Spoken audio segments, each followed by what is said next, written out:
Okay, cool. We're recording. Cool. What's up, all my fellow Mark IV Supra owners? Yeah. Man, it's crazy saying fellow. I never thought I'd own another one. I had one and got rear-ended. Never thought I'd own another one. I went to the SC because the SC was a daily, and I decided to swap everything over. In a lot of ways, I'm going to get frowned upon for saying this. I do like the SC a little bit more as far as just an all-around driving car. Feels a little more sturdy. But that's irrelevant. What I want to talk about is this. This right here. Hold on. I got to open my Mountain Dew. So, give me a second. I got a pounding headache. I'm hoping this caffeine in this will make my headache go away, as I do not have coffee.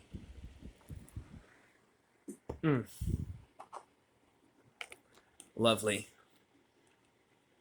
I need to clean this room up. We just got power back on. All the rolling blackouts, and we had complete fucking blackout. Bullshit. Yeah, I mean, we're back. We're back in here. And no, the clutch ain't for sale. I've been asked, is the clutch for sale? No, it's not for sale. It's an OS Geiken triple disc.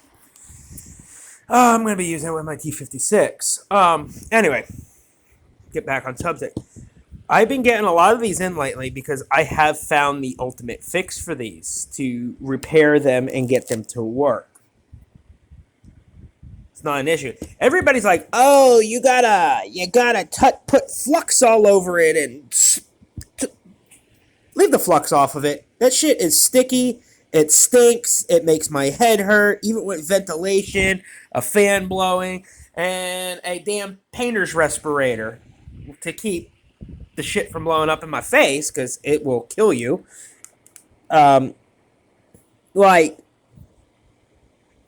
You see that stuff that looks like freaking applesauce? Yeah, that's flux. That is not needed on this. I mean, if you buy good solder, I'm just gonna put this out there. I mean, I use MG chemicals, but look, right here, 2.2% flux. That's just enough flux to get it to go. That's enough. And this one here looks like they just tried putting flux and remelting and didn't add solder, so it doesn't have titties and boogers, I mean, all over it. But the forms is wrong. Like, these solder joints, these solder joints here, I've seen them crack a couple times, but it's not even really cracked solder joints. It's more of actual component failure. You know, like, it's not even cracked solder joints. I mean, in some cases it is. I'm not gonna try to hide it. But, I mean, the main thing of execution is the screen's got to be removed anyway. So, like, just dumping flux on it, that is not going to cut it.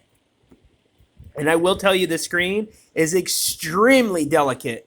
When you're pulling it out, you pull on it, you'll rip pads out, you'll break legs, or you will actually crack the glass. This is actually a vacuum-sealed glass chamber in here, and it uses electroluminescence, like indigo in a way, to light up. So, at least that's what I believe it is from what I've seen. I have cracked one before, and it was nasty. Luckily, the one I cracked was one I bought for my own personal car.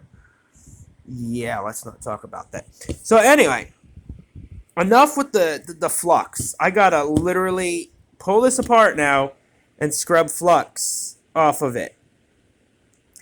That, and on units that have been worked on before, I'm gonna have to start charging a fee like I do the ECUs to cover the time, because now I got to use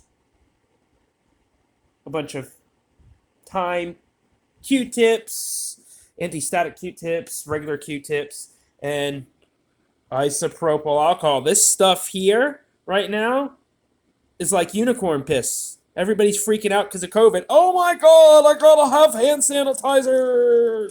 Forget immunity, you know? So, yeah, I can't really just get this, and now I gotta waste a bunch of it to clean that stuff up. So, yeah, people, this just let us fix it. And if you try to fix it yourself, more power to you. That is totally fucking cool. I want people to honestly start trying to do stuff in the automotive community more and more and more, just for the fact that it, the real gearhead mentality is starting to slowly dwindle away. At least I believe so. I could be wrong. But don't use a ton of flux. Don't use a ton of flux. Don't use it. It's not needed. Buy good solder. Good solder. By the way, this roll is like $40. Buy good solder. And stop putting applesauce, as I call it, all over. By the way, flux eats the conformal coating off the board, which protects the traces, because flux has acidic properties. Yeah. So, stop using it. Anyway, I'm going to get cracking on this. I got a soldering iron at 700 degrees Fahrenheit. Yeah, 700 degrees Fahrenheit. That's fucking hot. And I'm going to go get the screen out. I'm going to disassemble this whole board, and I'm going to clean all of it, and I'm going to work my magic. So, have a good day.